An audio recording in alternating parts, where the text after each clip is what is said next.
Call to order the workshop meeting of the City of Aransas Pass City Council, May 23rd, 2019, at 5:30 p.m. And we'll go right to discussion items, which number one? Yes, Mr. Mayor and Council, if I may introduce Mr. Matt Myers with System 7. Of course, this is a work session, so no action on any of these items tonight. But in this particular case, a presentation on System 7 and a request they're making of the council at some point, and a discussion of what System 7 can provide the community. So, Matt, it's up to you. Yes, please, yes. Yeah. Did you get it? No. Right. That's fine. Thank you so much. He's on his way. Yes. Good evening. Thank you for letting us speak tonight. My name is Matt Myers. I am the Director of Customer Love and Operations for System 7 Communications. This is Kathy Clem. She is the Director of our Customer Love team, which is sales and customer service. System 7 is a communications company. We've been around for 15 years in the area. We started in Corpus Christi. Keith Gard started the company just purely for Corpus Christi, and we've since expanded all over Texas, Austin and San Antonio, and other areas around the coastal bend. We are a communications company, but we have a larger product set than a typical communications company, where we really are geared towards making business communications easier to manage for business owners. We provide internet services, everything from our own fixed wireless network to through partnerships with, we do fiber and T1s and coax, pretty much however you want internet. We're also a voice provider. We have our own voice service, anything from your analog POTS lines, your regular old style phone lines, to hosted voice, which is one of our specialties. We provide voice, the actual service, and hardware as well. We also go past where a traditional carrier would go. We have managed network services. So we have managed switches, managed Wi-Fi, managed firewall. And then we also do security systems, camera systems, and building automation, building access, that kind of stuff as well. We have about 750 customers all over Texas. We even have some customers outside of Texas if some of our customers have remote offices that we provide services to. We are a values-based company. We've grown in the last 15 years almost exclusively through word of mouth. We were started by Keith specifically out of a frustration for dealing with, he was in Corpus as an IT guy, and he had to work with the bigger national companies and really struggled to get the service and, if nothing else, just a human interaction with folks. So he decided, smart or not, that he was going to prove that somebody local could do it and do it better. And he's proven that actually we can. We spend a lot of time improving our services. We take criticism to heart. That's part of the reason why we grow and we get so many referrals, is that when somebody does have a problem, we learn from that, and we change our processes, we change our network, we change our customer service practices, and we spend a lot of time and money on our network. The reason why the service is so good is we don't have investors to pay off. We really do spend most of our money on our network and on our customer service. We are heavily involved in our communities. We're members of the Chambers of Commerce in our markets, and we are heavily involved in local charities, local events, both from a sponsorship standpoint and for providing services. We provide temporary services for events such as the Texas Sand Fest, the Port Art Fest, Fiesta de la Flor. That's part of our sponsorship and partnership with different companies or different organizations or city groups. And it's something that we'll either trade for sponsorship or actually pay money to sponsor, those kind of things. We're heavily involved in Little League and both softball and baseball and schools as well. We're very proud of what we do, and we'd like to bring what we do to Aransas Pass, and we'd like to propose a partnership with the city of Aransas Pass, primarily through some sort of either trade agreement or lease agreement for space on the new water tower. So we can put some equipment for our fixed wireless network on the water tower. That allows us to bring our network here, and over that network we can provide all of our services. With a radio that provides a license, like an FCC license backhaul back to our core in Corpus Christi, and a couple of panel radios, we could pretty much provide service throughout the whole city, and probably about 7 or 8 miles fairly consistently around the water tower. If one of the things that we specialize in is construction sites, so TPCO is a good example, where, and really any construction site, there's no utilities. There's, as long as somebody has power, we can largely provide service there, and pretty much any of those services. So when there's big projects, that is something that we've specialized in, is providing services to not just the companies that are building there, but the supporting companies as well, the construction companies, that kind of thing. So really, I think we do this in Port Aransas as well. So we've done this in many places, but Port Aransas is the closest city that we have this kind of a partnership with. Mark Young, the district manager, approached us a few years back and asked us if we would be interested in providing services there. They were struggling with not a lot of options and some service issues, just with just a lot of sand. It's hard for fiber and cable to stay up all the time. So we did this kind of a partnership in Port Aransas. That was a few years ago. Now we have, I would say, 180 or so customers in Port A. One of the advantages of having us there is through Hurricane Harvey. So our network was largely untouched. We had flooding in a battery pack, basically, that took our services down in Port Aransas for about 24 hours. The city let us in. We had services back up within 24 hours. So one of the things we were able to do was there really were no services available but us. So we expanded our services to the residents. We allowed anybody that couldn't get service to get service through us. And it was an advantage we had because we didn't have buried cable. We didn't have stuff in the ground that could get ruined. So for the weeks and months afterwards, we were able to provide services to first responders and emergency services, and honestly anybody that asked for it, that needed it. So that's really what we'd like to talk to you about, is us coming in and becoming another provider for you guys. So I appreciate your time tonight, and if you do have any questions, I would love to answer them. So you said you're a wireless service that you So- want to put, so you're going to be pretty much like Rockport Wi-Fi, which is a wireless service. Similar, so that is part of what we do. We also, through partnerships, we can bring in fiber, we can bring in coax. And how long would it take you to bring in the fiber or the coax or all of that? It would be typical of whoever we partner with. It's the same for everybody. The permitting process and the install process, if we're building in, is now. Are we talking a year? Are we talking 3 years? What are we No, talking? about 90 to 120 days typically. Now with fiber, there's costs associated that you don't get with fixed wireless, and I understand. So I will say that Rockport Wi-Fi is what we do is carrier class. So Rockport Wi-Fi is the equipment that they use is not the same that we use. Sure. So.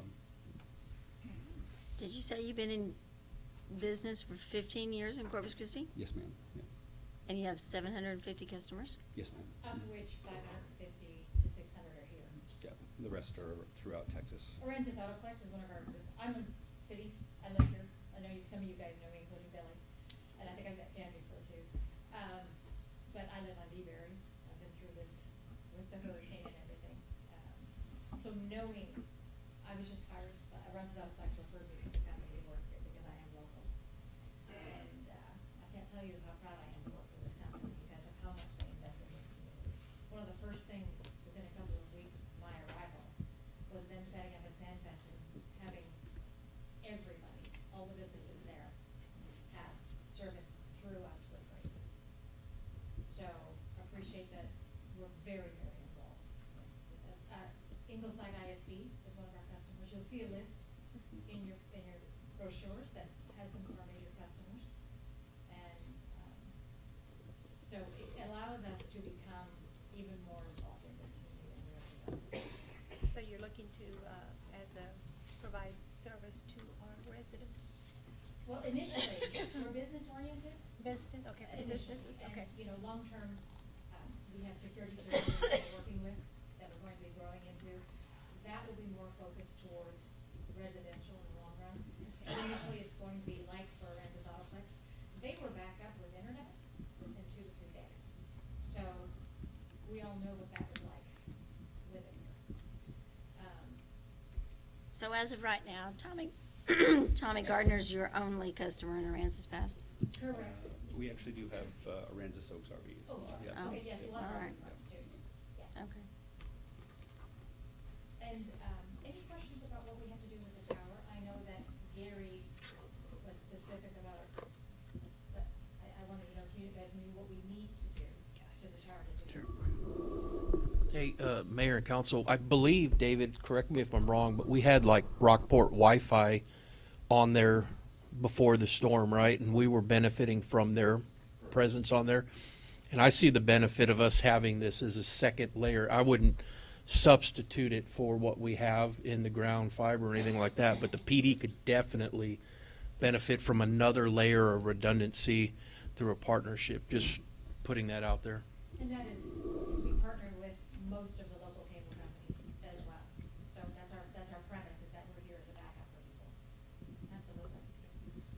And have you guys seen the towers? We were told that to make sure that there is no issue, we maintain our own equipment. There's no interference with you maintaining the tower, and we will take care of everything on our side of it. So, like I said, there's two ways that we're gonna go about this. There's either exchange of services or So our primary source of internet at this time is Cable One. How do y'all partner with Cable One? So the way we would partner with Cable One is only if it actually benefited a customer. So when we approach a customer and they say they need internet service, and a lot of times, especially if it's a critical service that they can't go down, we will bring in whoever the local fiber or cable we'll partner with anybody, and we work with everybody in Texas. And so we'll bring in fixed wireless as one connection, and we'll bring in fiber or coax as another connection. And our switches and our firewalls will provide a backup service, so that if one of them goes down, everything fails over to the other, or they just work in tandem, so that, some services can go on this connection, others on this connection. So I'm kind of thinking y'all are like what I needed to have when we had the hurricane, maybe as a like a built-in generator to your home, which I still have not gotten, which I need to get. You would have thought I would have done that by now. So it's just a backup system It can be. to what we already. Yeah, most of our customers use this as a primary connection. We do focus on small business, so a lot of small businesses don't want to pay for two connections. But quite honestly, the quality of service that we provide on the fixed wireless side is equal or better to what you would have experienced with your local providers here. we're immediate. We watch our networks, so we know what's happening with them before you do. You'll get an email if something's happened. Like today, we had something in Corpus happen with one of the buildings. They had an email out before it happened. So we were there on site, as the customer was thinking, because we're local. So it's just the quality of service for small and medium-sized businesses that might not get the attention that they would otherwise, but we guarantee it. Okay. So again, no decision tonight, but we'll be coming to you if you agree after we talk further about the tower and what the needs are in the tower, and making sure we have no responsibilities there. They would be taking care of their particular product, and we wouldn't be responsible for that. All those things are to be discussed. That's what will be coming back to you at some point here.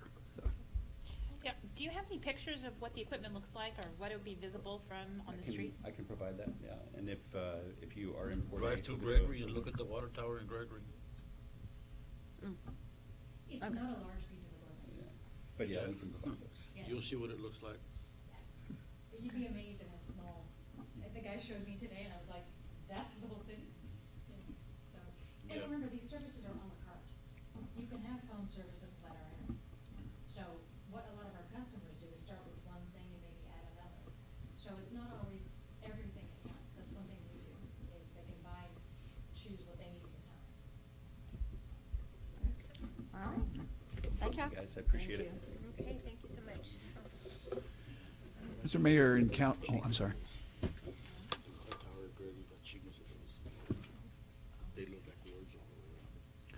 Mr. Mayor and Council, next item is a presentation by Mr. Dean Thomas. Many of you know Mr. Thomas.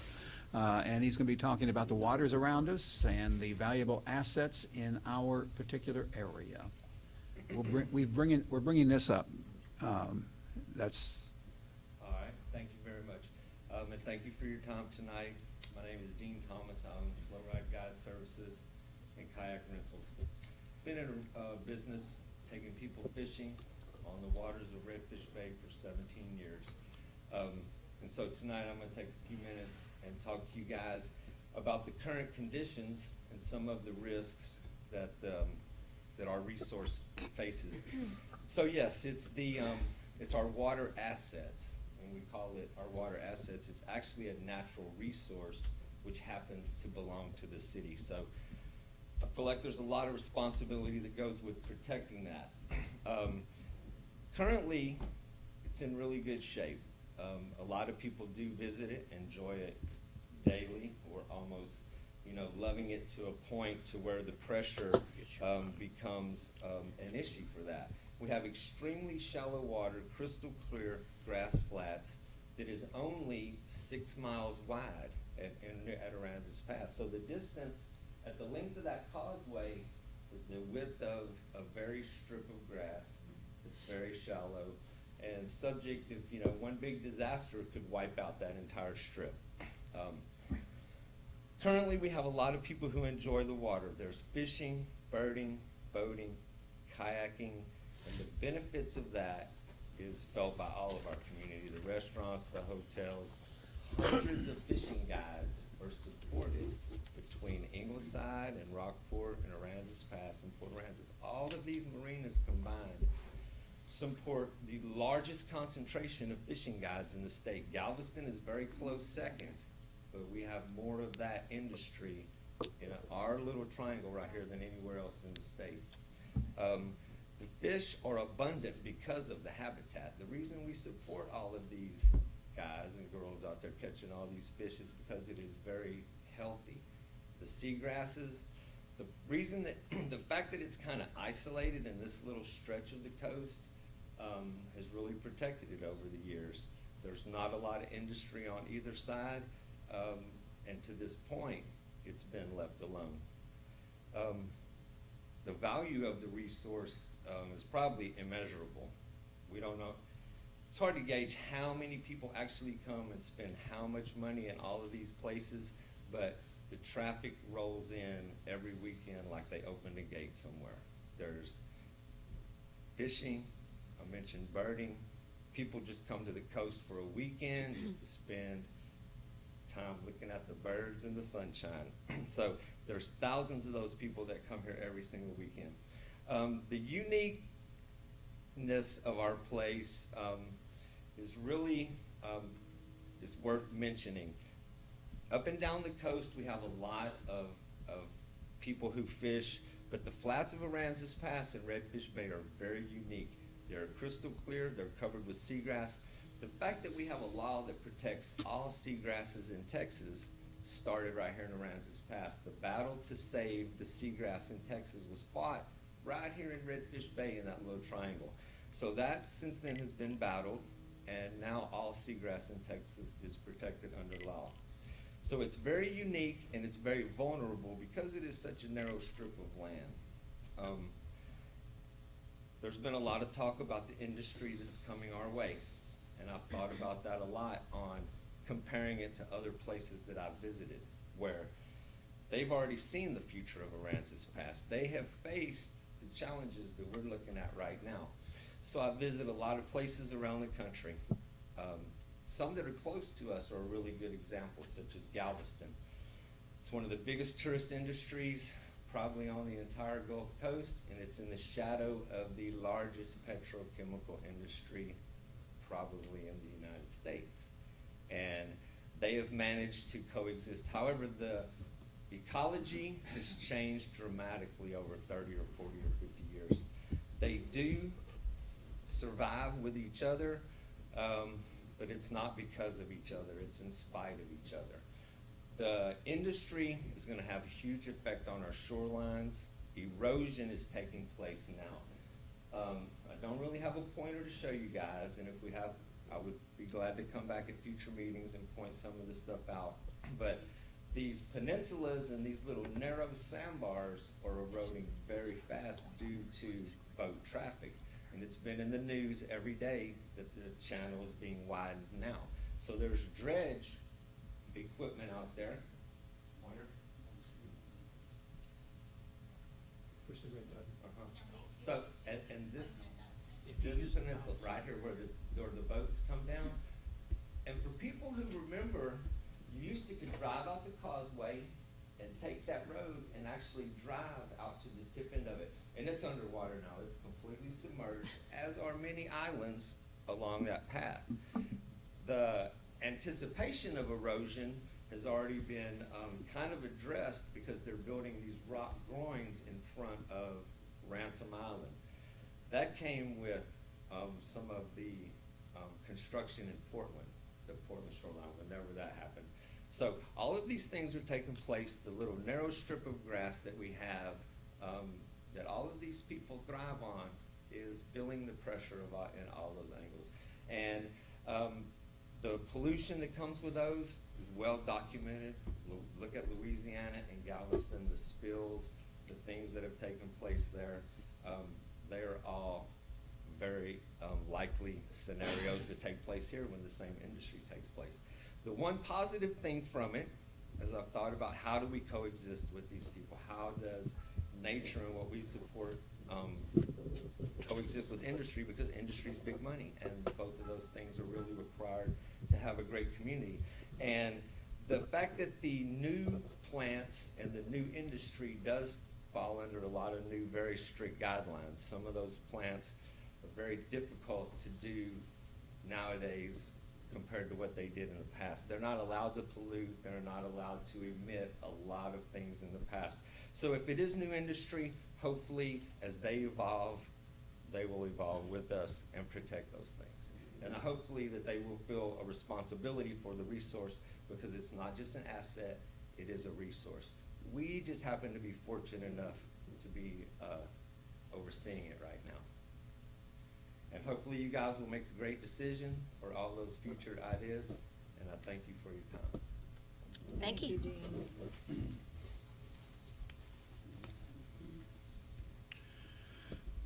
Mr. Mayor and Council, the next two items are being presented to you by the city planner, Brenda Hoyes.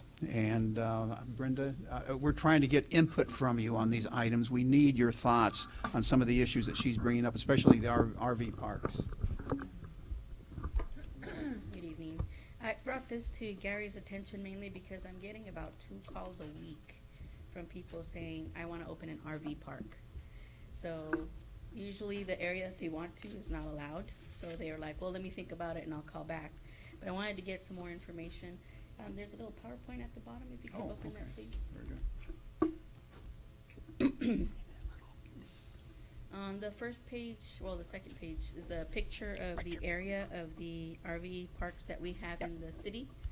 I was not able to make it large enough so you could see the ones in the ETJ, but there's a total about 20 in the city and the ETJ. We have about 12 within city limits and 8 in our ETJ at the moment.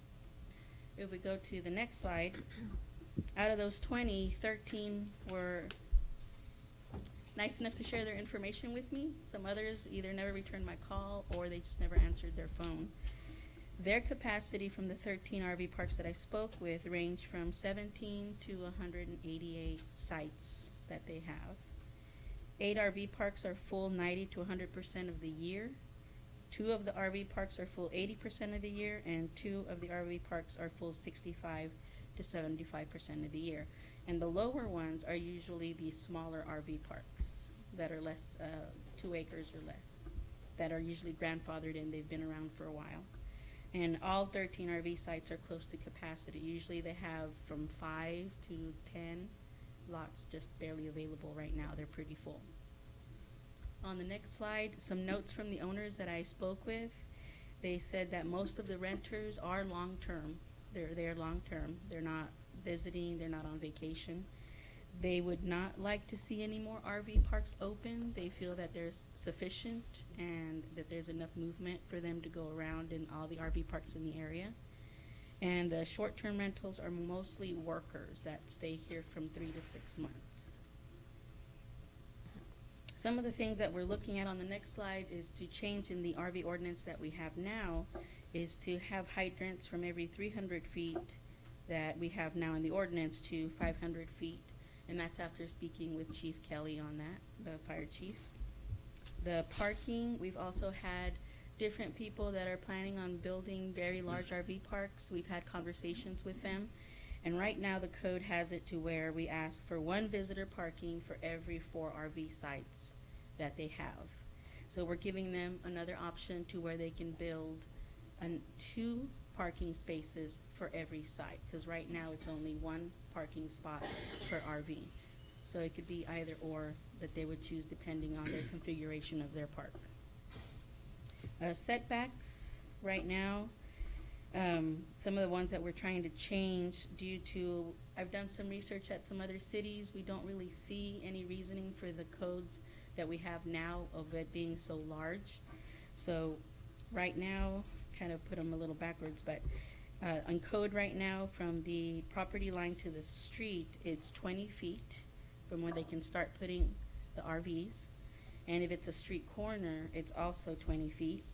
And the side setbacks, no matter where you're at, is 10 feet, and the rear setback is also 10 feet. So coming into consideration and looking at different things, we think that if we put from the property line to the street, make it 10 feet, there's really a lot of traffic, people walking, it's very noisy on the street anyway. There's no reason to set it back that far from the property line. If it's to a street corner, we do ask for 15 feet, mainly for turn radiuses, and in case there's an accident, there's more leeway there. And then from the property line to any residentially zoned area, we ask for 15 feet to the RV parked in the area with vegetation to lessen the noise. So like that, if they are backed up to a residentially zoned area, the vegetation does help with the noise from the RV park. And the last would be from any other zones that they're backed up next to, it would be 10 feet. The next one for the landscapes, around the perimeter of the fence, abutting residentially zoned areas again, to have vegetation to reduce the noise, for it to be tall greenery to go over the fence, something, any type of the trees that we have in our landscape ordinance, or the Pride of Barbados or Coppertone loquat, which are tall bushes or trees.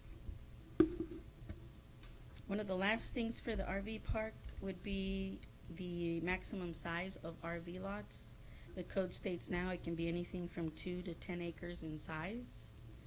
And I'm looking at proposing to do a change to 10 to 15 acres. Just mainly from driving around the city and in other cities in the area, I've noticed the smaller the RV park, the less the owner puts into keeping it up to date, keeping it nice, plants and everything. And the larger ones, they've invested so much more money into it, they keep it nicer all around. I agree with that. I think we'll look at the one that's over there, that's pretty nice. I'm sorry? What are you saying? No, the RV park that's over here by the bypass, that's a good example to look at, and we ought to follow that same suit about cement streets all over it, and they're not like just 12 feet wide, but they're like, I want to say 16 foot wide. It's a real nice, that's the park, the RV park that I called you about. Harbor Oaks? Southern. Southern Oaks? Southern Yes. Oaks, Southern that Oaks. is nice, yeah. Yeah. Yeah. That's a real nice, I mean, That's that a would be huge like, area. I mean, They do that's have a very huge area. spacey.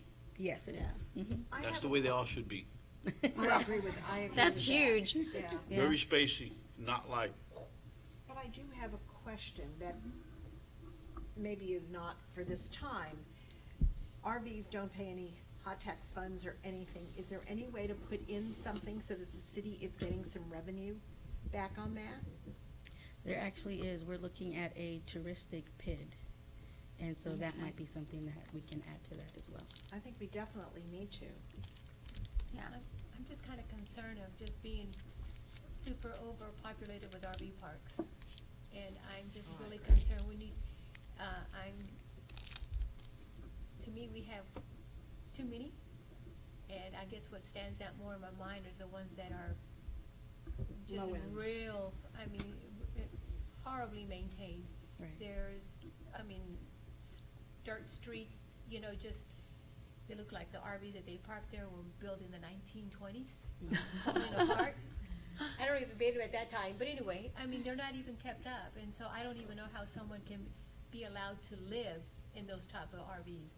I don't know what type of enforcement we have, you know, of the type of RVs that are parked at these locations. Some I know have been there, but do we go back and recheck? I don't know if the owner of the RV owns some of these and they park these RVs or trailers, they're just falling apart and, you know, that's my main concern. That's why you can say that I don't really like RVs because of that. That's what stands out in my mind. Right. And to me we have to restrict very tightly on what is allowed on RV parks, you know, because it really brings, if you come in certain sections of town, it looks terrible.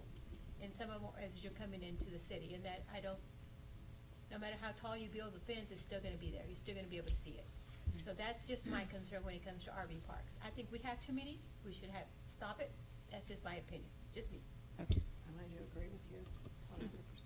You know, it's just, I know that sometimes they're good because of workers, but, you know, we just have to be real careful of what we allow. We do have some very well meticulously maintained Yeah, RV parks in yes. Aransas Pass. I don't want to overlook that. You know, I know Um, the Palms RV is a They're, perfect example also. yeah, Ransom, ICW, Yeah. and Southern Oaks. The names go on, but we do have a lot of very well-maintained RV parks. I'm sure the ones that you're talking about are on the north end of town, on Commercial. Just different We all areas. know those are not the same. But yeah, I agree with some of these ordinances that you're talking about.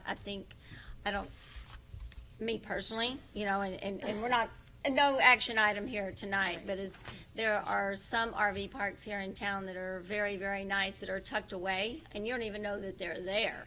And there are concrete drives and swimming pools, and there's one behind Allen Samuels that is very, very, very well maintained. So, you know, they don't have to be, we're not going to allow them on the main drags or the main streets anymore, but they're fine. They bring in people, they bring in revenue, they bring in money, they bring in tourist dollars.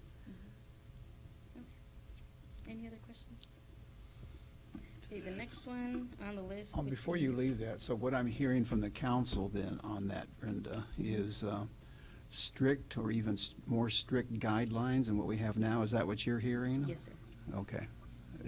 Are we interpreting you Can use correctly? Southern Oaks as an example of what we're kind of looking Yeah. for. Also, if you go out towards between here and Ingleside, it built a really nice one to the right-hand Yeah, side. the new That is Aransas, a very nice one. yeah. I don't know what the name of it is. You know, Aransas that Oaks is- or something. I mean, those are models for us to keep, but I don't know what we can do about the existing ones. That is That's, yeah. another concern right there. Next.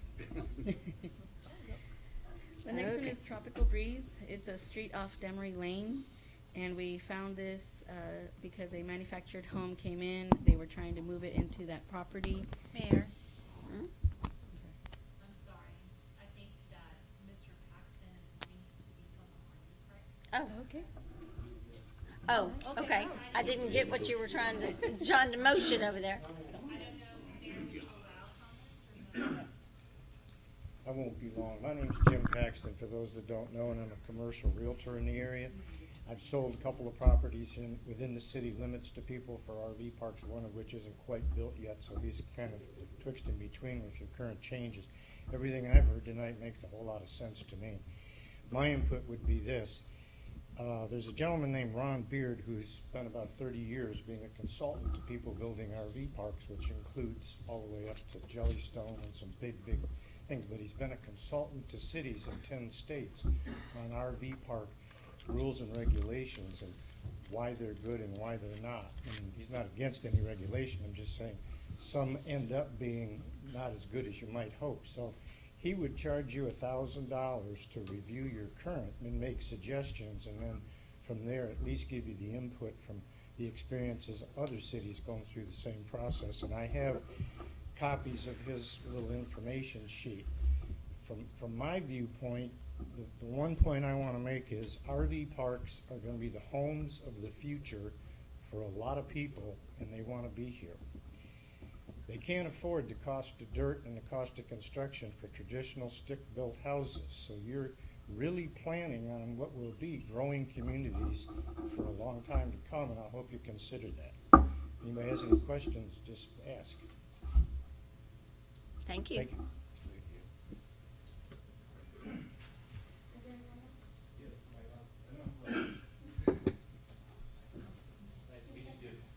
Hi, I'm Glenn Winchip from San Antonio, Texas, work with Friata Commercial Real Estate. I've been one of the people bugging Brenda daily on what's going on with the changes, because we're in the process of trying to design a park too. But I just wanted to comment as well, to echo his sentiments. It really is becoming affordable housing, and it's one of the last places where that's still an option for people. And we're wanting to do a park on actually a commercial at the foot of, in the front of Coons. Sorry, I'm nervous, so losing my words. But in front of the new harbor, something similar to the Aransas Oaks RV Park, where it's concrete. A lot of those RVs are $75,000, $100,000. They're people in the retirement. They're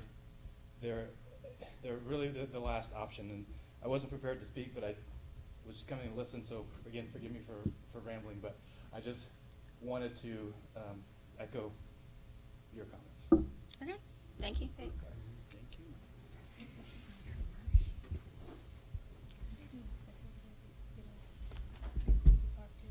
Okay.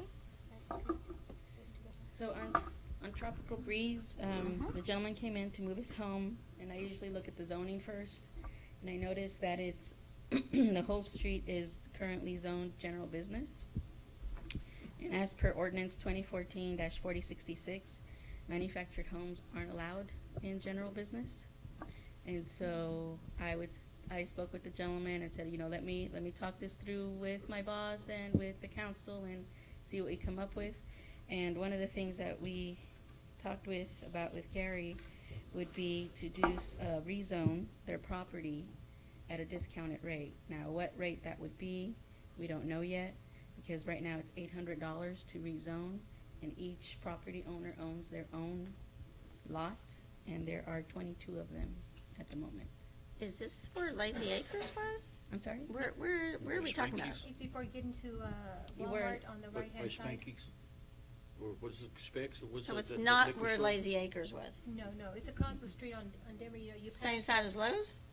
No, as you pass the middle school, on the Mhm. right-hand side, if you go a little bit further, it's on the right-hand side. It's not Lazy Acres, what's that other RV park that's Palm? there? Palm? Aransas Oaks, It's- just it's right by the across the street cemetery. from there. It's just. I didn't see a Gillespie cemetery. Lane, Oh, just okay. Before you get to, Across the street. So it's past the Palms? Yes. Okay. I know what you're talking about. Okay. All right. So that would be something else that we Okay. can talk about, of how we can rezone them adequately so they would be an MH and conform to our zoning that so we they have now. have been there for. They've been there for a long time. And so all this time, they were allowed, the city didn't follow up on what was going on there at all. Yikes. That Okay. was, It's been there a long time. Long, long time. Dr. Edwardson. Godfrey? Edwardson is the one that. Edwardson. Okay. You might- Mm. Absolutely. Okay. Hmm.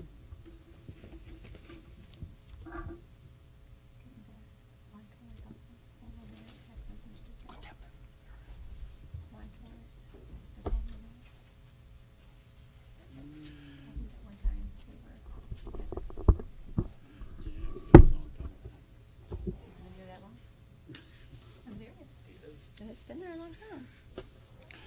Mr. Mayor and Council, next item, if it's okay with you to move forward, is something that the police chief is going to present, dealing with licensing of utility task vehicles. So it is yours. Okay, Mayor and Council, I'm bringing this issue to you all to kind of explore and get some direction. We did talk about it in our directors meeting earlier, but I still have a lot of people that come to me regularly, and I'm sure some of you all have heard about it as well, folks would like to see our golf cart ordinance expanded to include utility vehicles, UTVs, in that ordinance. And basically what I've been telling the folks as they come to me is I don't see where we can do that in the law. Now, I've talked to Roxanne earlier, and she thinks that there might have been something that changed that we can explore. But it was also brought to my attention that the city of Ingleside is permitting UTVs. The one gentleman sent me pictures of one of the vehicles over there, and then I pulled up the ordinance and explored it, and sure enough, they're categorizing UTVs in their ordinance to be included in the golf cart licensing, and their ordinance looks like they passed it back in 2017. But I did invite the gentleman to come out, and he said that him and some others that have been discussing it with him may show up, so I don't know if they're here. Well, there's the one gentleman there. All right. So he's here if you want to hear from him. I have explored more recently the laws that I'm able to access about this, and I do not see anywhere where it would allow a UTV. In fact, it expressly prohibits a UTV from being used except for very limited circumstances. And I even found the reference on the DPS website that still prohibits UTVs from being driven. But like I said, Roxanne may have heard something. And I think if it's the instruction of the council to delve deeper, maybe we can look further to see if there's some loophole or something, or figure out how Ingleside did it. And I have not spoken with them. What would be the reason why they're not allowed? Just that you think. I'm just asking your I wouldn't. I don't even know the mindset of them, because it seems like they're starting to allow more and more things, like electric vehicles and stuff like that stay under a certain speed. They're allowing certain vehicles like that to be driven on like city streets, but and they can cross over state roadways, but they can't drive on them. I don't know what the logic is. The way that the Texas law reads is that utility vehicles were made or designed to be used for utility services like electric, gas, or hauling farm stuff and stuff like that. They have to have a utility purpose. But there's also kind of some wiggle room, and this is a legal thing for Roxanne, that says that recreational, there's a statement on there that talks about recreational. And the way that I read it is that may be a loophole around it. If you say that, well, this utility vehicle is for recreation and not being used as a utility, well, then it's accepted from the state law. So I don't know, that would be something to charge, like I said, Roxanne to look at. I can't tell you the reasoning behind the legislator on that. How many calls do we have for this? I'm just asking. I don't document like the calls on that, but I hear about it pretty regularly. The gentleman that's here today, he actually had reached out to me a couple times over the last couple of years. Shrimpery, I hear a lot about it during Shrimpery, because you see the police UTVs that we're driving. But those are a little bit differently, because a resident can go out and buy a UTV that is licensable under state law. There's a particular type of UTV that can be licensed by the DMV. Most people do not have that type of UTV, and I don't think that they want to go the state licensing route anyway. They just want to use it around town like our folks do with the golf carts. I guess maybe it all boils down to how we define the word utility.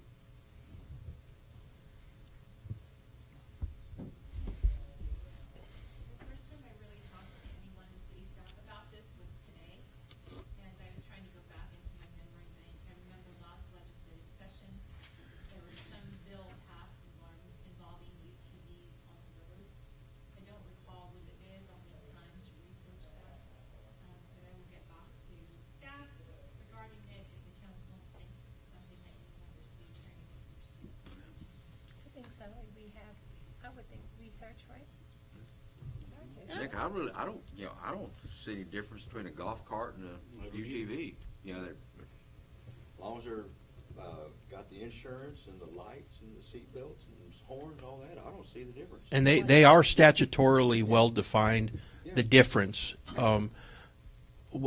So you can differentiate once you read the statute on. Roxanne will see that when she's gets more time on it. But what would be difficult, and is really comes down to her genius figuring this out, would be trying to figure UTVs into this ordinance and making it work. Because right now I don't see how Ingleside was able to pull it off.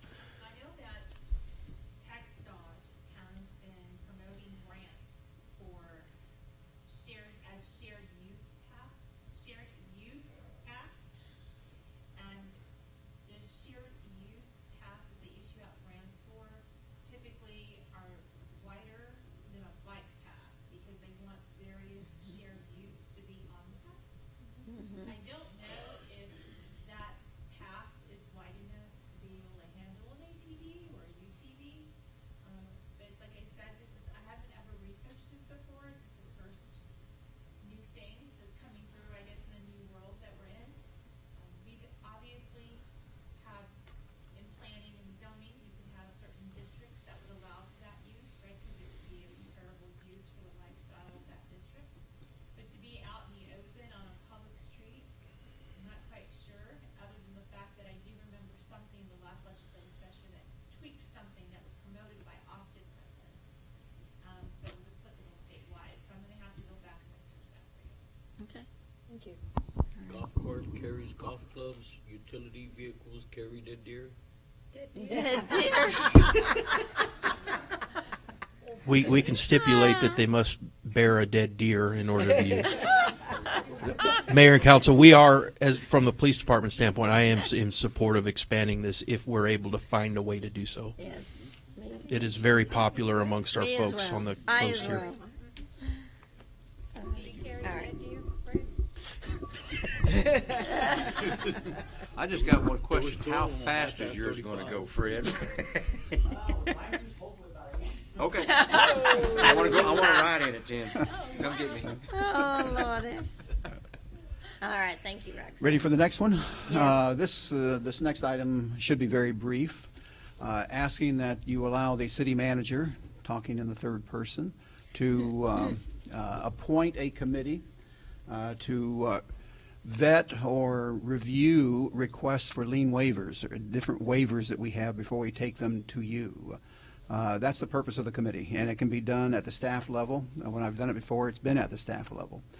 So if you're okay with that, we can move forward with setting that up. So there's another layer of review to make sure that how the property is going to be used, and look at the actual amount of the lien, those types of issues, making sure that the city is getting the best deal possible. Yep. Okay, I agree. It's a great idea. Yeah. go ahead and set that up then. The Yes. next item is, are there people from La Nina here right now? Ah, very good. Thank you very much. Wanted to update you on La Nina. And I have talked with a gentleman, and I don't know if he wants his name revealed or not, who has, let me give you some additional background. Two members of the council went over to look at La Nina. It is being offered to the city of Aransas Pass for our benefit, for tourism or purposes such as that. It's been at Corpus Christi, being offered to us by Corpus Christi. It sank recently, as I understand it, but was recovered from the water and is back up again. It is a replica of one of the Columbus ships, La Nina, and it has some tourism possibilities. Two of the council people, and correct me if I'm wrong, who went to look at it, said maybe we should look at it being on land and in a stand of some kind to help it last longer. As it turns out, apparently, it lasts longer in the water. In addition to that, how do we pay for the maintenance? How do we pay for the much-needed renovation that's needed right now as we talk? The gentleman I referred to a second ago, who probably prefers to remain anonymous at this point, has said he will pay for the renovation. He also has said he will pay for the annual maintenance. But that's not confirmed at this point. That would have to be in writing, and I think he had a couple of loose ends on that also.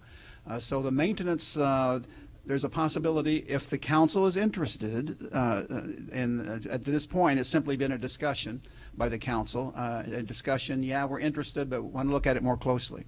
If we move forward with it, we need to get his agreement in writing, and you would need to agree to accept it from Corpus Christi. With that said, I'm going to ask the representatives of who are representing La Nina here from Corpus Christi. Do you have anything to add at this particular point? I'm really here just for questions that anybody might have. Okay. I'm Kim Morozic. I'm the president of the Columbus Sailing Association. And Yeah.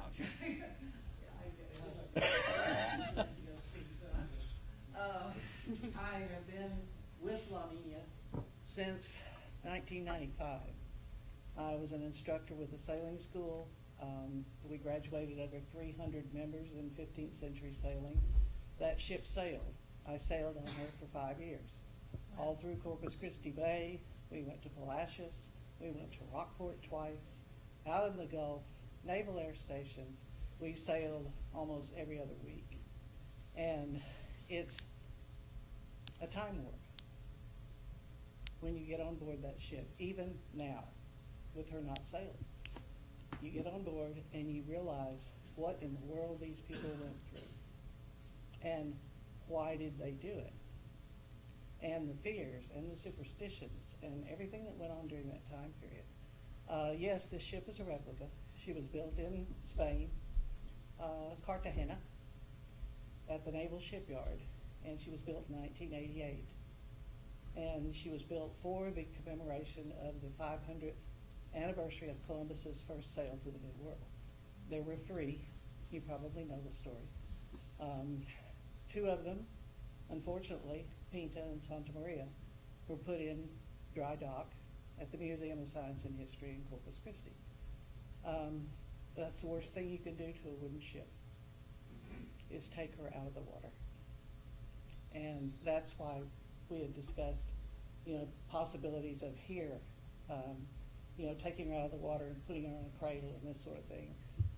It's not good. And yes, she's gone down several times and come back up. Wooden ships do this. They get ship worms. And Joe Lane from Mile 533 can attest to this. She has to have a bottom job really every 2 years if she stays in the water. And we have always had Nina's bottom done at Mile 533. And I think they've done her 3 times in the last 25 years. That's Joe. And that's Joe. And he'll tell you more about this too. These ships were built very, very well according to 15th century standards. And unfortunately, when they were awarded to the city of Corpus Christi, the cash cow sort of dwindled, and they didn't realize what type of maintenance they were going to have to do. That's why, there was a barge accident. I know if there's anybody here who doesn't know the story, you can talk to me about it later. But anyway, 2 of them were pulled into the museum. They were not maintained properly. They didn't have shade from the sun. Rainwater is an enemy of a wooden ship. And you have to have them washed with salt water. And we did that for a while. I helped. And washed them down, hosed them down twice a day, pumping water out of the bay. But it wasn't enough. And the dry rot continued. And the lack of maintenance continued. Nina survived solely because she was in the water. And we kept her. We are a 501c3, nonprofit, volunteer organization. We've taken care of her since 1995. And we've done the maintenance on Nina because she was far away from the museum. So we did the maintenance. We did the sailing. We did everything that we could do. We have gotten to a point where the Columbus Sailing Association, we're all getting older. And so is the ship. And so we talked to the city of Corpus Christi. The ships were given to the city of Corpus Christi in 2006. And that's when we became a 501c3. And we had talked to the city of Corpus Christi several times. we need to get this ship to someone who will love her, take care of her, and maintain her the way she should be maintained. Because we're getting too old to do it. We're gonna have to give it up. And we don't want to give up La Nina because she is worth so much educationally, historically. She sailed from Spain with her sisters and watched her sisters be destroyed. And she needs to survive. So we put out an appeal through the city of Corpus Christi and Aransas Pass. Thank goodness. Bless you. All of you said, gee, wouldn't this be wonderful? And it would be. And I'm behind it 100%. I'll do anything I can to help you and to help you even if we can monetarily. We did a lot of fundraising, a lot of barbecues, all kinds of tours. And tourists come and we charge for a while and then we kind of just took donations. We've had some very, very generous donations. And we can do that through the 501c3. And that's a tax write-off for, you know, people who want to help maintain the ship. So if you still want her, I think she would be perfect in Aransas Pass. And I know the donor very well. And I know he is good for this. I know that he's going to come through. I know he's going to help. He and I have talked about things beyond just the Nina, but possibility of a nautical museum, possibility of, I had the blueprints for all three of the ships from Spain, possibility of building her sisters again here in Aransas Pass. So I think it would be a wonderful fit, and I'll do anything to help. I would love to see Aransas Pass have her. Okay, anybody have questions or? What's the annual insurance on it? I mean, insurance and liability is a big deal. We carried it for the city of Corpus Christi. Why, I don't know. But it was assigned to us. And it was, at that time, I was not the president of the CSA. So I didn't make the deal. But it was $7,000 a year. And that included liability. We couldn't pay it because we got to a point where it just wasn't happening. When I took over in 2014, we went to the city and said, we can't do this anymore. We don't have $7,000 a year to put into insuring your ship. So what are we going to do? I mean, we were going to just say, she's yours. You do what you need to do. And she'd probably go the way her sisters did. So anyway, we went to risk management with Corpus Christi and talked to them about the insurance. We said, we can't handle it. I have a sheath of papers like this. At that time, the head of the insurance department with the city of Corpus Christi was Susan Gala, and David Solis was the risk management main guy. We got together and told them what was going on. We can't carry that insurance anymore. And the conclusion was, you don't have to carry the insurance anymore because she is a property of the city of Corpus Christi. She's under the insurance umbrella of the city. So that's what we were told. And that's where we are right now. You know, it's strange because we have not carried any liability or anything because of what we were told. And personnel has changed so much, and you all know about that too. Every 2 years, somebody changes, and you have to explain this all over again. Nobody knows. In fact, our mayor, our current mayor, did not even know that the Nina belonged to the city of Corpus Christi. He didn't know. So it's been, she needs to get out of there. You know, I've said that for years. I mean, Corpus Christi needs to get out of this ship business. You in Aransas Pass? I think my concern on that is also, I mean, stating the fact that it has to be in water, we're gonna have, if we accept it, we're going to have to build something for that. And I don't know what that would, the cost would be involved, because if we're gonna have the tourists, and that's, I think what they said originally was, how think about the tourists, so the chamber presented it to us. It's gonna be a big attraction for the tourists, we're gonna have to have, for them to be able to get on there, so something's gotta be built. That's what I'm thinking, right? Up here. And I Up was here. told, just, here. you know, according to the RFI, that was put in by the city of Aransas Pass, that the place they were thinking of was Conroe Harbor, very close to the Siemens Memorial, Right. and in the water there. And Right. that's as much as I know about it. But that would be a perfect place. She would be protected, she'd be there in the water, she's close to 2 shipyards, so, yeah. My biggest fear would be the philanthropist goes away, passes away, you know, and the city is left with the liability and everything, the cost of that. And right now, we're still recovering, and I was one of those that went to see the Oh, I Lindy, and know. I was very I know, I excited about remember it. But I've had a lot of thought about it also. And I think it needs to be really discussed in executive session. You know, all the pros and cons, and what happens if this gentleman passes away next year, and then it's left to Right. the city again. What I had understood was that he was going to put this into a trust, and like as a foundation behind this ship. Okay.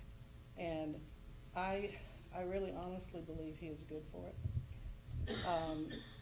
But when you put in the request, the RFI, he was not in the picture. And I raised the question, how is Aransas Pass going to fund this? It's probably going, we've done it on, probably 20,000 a year. And that's not guaranteed. It's a lot of But- infrastructure for us. Right, right.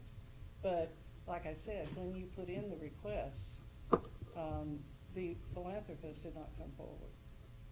So my question was, how is Aransas Pass going to be able to take care of her, other than doing what we had already done, which is fundraising and donations and GoFundMes and all of this stuff. And we've managed to survive for a long, long time. I've been with this as the president since 2014. Because I think when we looked at that, it was not necessarily we were gonna accept it, correct? We're It was looking that into we it, were yes. Thinking about it. That's correct. It doesn't mean that for sure. And that I, we're gonna- you know, I don't know the protocol, and I'm not sure I want to know, with what goes on between cities exchanging ownership of something. I know there's a lot of writing involved, and it's, it takes sometimes more time than I would prefer. You know, it's a slow process, and I don't know what the process is, because the city of Corpus Christi is not asking anything for that ship. And I think transfer of Aransas ownership. Pass would be a beautiful place for it, but I think we need to discuss the cost and location. I think there's a Correct, lot yeah, more yeah. to. And I don't Yes. know that, Yes. you know, that's Right. something I Down to the can't speak to, affordability. because I don't know. Yeah. But it might be a really good thing to, you know, get into a discussion about it. Yeah, I Right. think it You is. know, think she you're right. draws 7 feet of water, I can tell you that.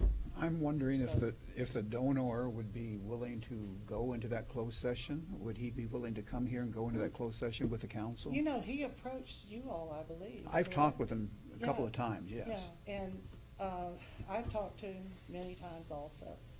And when he first came to us in Corpus Christi with Gina Sanchez, he came in and just said, in fact, he closed a deal while we were discussing this with him, what he wanted to do and why he wanted to do it. And he had been following the media for a long, long time. But he said she's not being utilized to educate our children, and they're not educated anymore, and you all know this for sure, about explorers and about the fact, you know, of how did we get where we are, and, you know, not just Columbus, but, you know, all of these guys who did the exploring and came to our country and, you know, discovered it. And just, he said they're not taught this in school anymore. You know, they don't know where their history came from. And that's what he wanted mostly, was he wants this ship to represent the history. And he's a real historian. He's, he doesn't own a computer. His secretary has one. He said, that's fine. I can use my cell phone. He said, I made my business on paper and pencil. And that's how I still do it. I anticipate. And he closed Oh, a I'm sorry. $92 million deal while we were talking to him. I anticipate this going to you in closed session because we do need to finalize it, and I will contact him. Okay. And see if he's willing to come in closed session and talk with you. So that'll be the next step in this process, is And bringing does it to. anybody else have any So Mary, if we questions could. for me? Because I don't know all the legalese that's gonna have to go on here Okay. with exchange of ownership, and I'm sure, you know, Mr. Edwards, you know that probably Yeah. better. Mary, if we could put this on the next agenda for closed session. And Joe wants to say a couple things too, I think. I'm gonna oversee any repairs on the bottom. I've done it 3 times. You know, so we're planning on fiberglass this, so it won't have another wormhole. Take care of Okay. the problem. I think it's a great idea. We just have to figure out the technicalities of it. Yes. Okay, Thank you. Thank you. thank you. This. Hurry up. This next item is, and the final item, is a proposed rate increase within the a contract renewal proposal with Absolute Waste. Bill Davis, we did this last year. This proposed increase is somewhat less, and I've asked Mr. Davis to be here. Last year, I believe it was a pass-through, if I remember correctly, but wanted you to hear from Absolute the reason for it, why it's necessary before any action is taken on it, on this particular item. So, Mr. Davis, oh, there you are. If you could talk about why it's necessary from your perspective and how much. Thank you, Mr. Edwards. Okay. Mayor, council, staff, good to see everybody this evening. On April 30th, we ended year 2 of the contract. So we've just, we're in the first couple of weeks of year 3 of the contract. And as we did last year, we looked to the Consumer Price Index, which is basically the federal indicator of inflation in the United States. So, and the contract allows for inflation adjustments. It also allows for disposal adjustments. We're just in a situation where disposal doesn't go up for the contract I have with the city of Corpus Christi. So that's only an issue about 15 or 16 years from now. As Gary was mentioning, last year's increase was 2.59%, which I believe was a pass-through. When my increase goes to the city, and then the city last year passed it on to the residents. How much is that? 2.59. Per Sandra, resident? do you recall the? Oh, yes, it was, about 45 cents.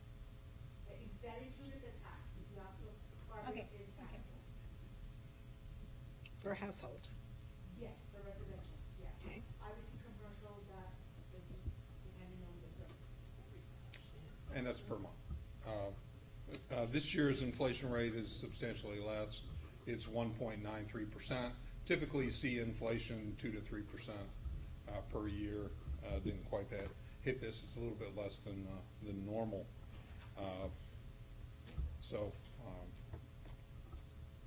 Article 12 or Part 12.02 of the contract indicates, you know, I'm supposed to be asked for it and allowed. And it's just, so you know, when somebody's bidding a contract, and it was a 5-year contract, you kind of target the middle year, and you kind of forecast inflation, and probably forecast a little higher than ended up ultimately coming in. But we're looking at 1.93%, so that's going to be, right, so 30-some cents a month. 34 cents, she says. The voice behind me. Better than ones in your head. You've been in my head before. Any questions or comments? I personally think you've done a great job. I've never had a problem and I know you've worked with the city on all these cleanups and everything, and I don't know about everybody else, but I appreciate that. Thank you. I think we talked about, several meetings ago, about picking up on these, rather than just my yard that might have, if there's a pile on the street, pick it up. I mean, since that meeting, I have watched everybody on our block, and there was only one person that put out some debris, and I thought, well, we're all paying for that. Why can't we get it picked up and clean up the city? That would be my statement. Yeah, and the construction debris is a real challenge because our equipment isn't geared for picking that up. And we tried to target a little bit, especially down towards your area, put a couple of boxes down there, try to get it as close to human beings as possible. And I know Right. I saw these Jaspers a couple times during the day bring in debris. So, there was an attempt to do that. The people that had the debris didn't seem to want to get off their butts and take it anywhere. But, we can talk future, especially during the summer. We're going to hit the vacant lots a little bit over the summer because once we're done, it's been really, really heavy this month in brush. But once it starts getting real hot, that normally dissipates. So we'll start picking at a little bit of the vacant lots. But the construction debris is going to be a challenge, and I would encourage in some of the cleanups in the future, maybe we can put a box there in the morning, get it loaded up real quick, maybe with some city assistance. Corey's not here to defend himself, but We'll volunteer. and then get them out of it, get it out of there before it's almost like doing guerrilla tactics. Go in there, get it, and get out before everybody says, "Oh, there's a can over there." Yeah. Because that tends to be a problem. So, open any ideas. You guys are here 24/7. So, I think you Unless- picked up the pile that I had bitched about. I'm sorry, that I had bitched about. That I had been complaining about for 2 years, and I appreciate that so much. I hope this isn't being recorded. Oh, yes, it is. Sorry, Roxanne. It's okay. Okay, thank you. Thank you, Bill. Okay. All right. I make a motion. Make a motion that we adjourn this meeting. Second. All in favor? Aye. Aye. Oh, thank God, my Now,